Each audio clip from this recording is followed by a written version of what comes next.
Once again, Shivli Rana, Anuka Dhyan, and Raj Mawar with RK Crew. Suit तुसी माया छोरी घनी जोर का, कोई न जवाब छोरी तेरी टोर का। आंख मेरी हाय या तेरे तलड़गी, आंख मेरी हाय या तेरे तलड़गी।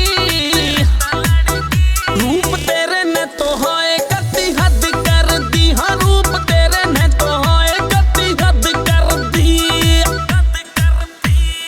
कीकरी के नीचे कदे आम को नहीं गिरा सा, जानो सु मैं छोरे तो लपेटने न फिर से। देख के तू मने इतरावे मत ना, होए देख के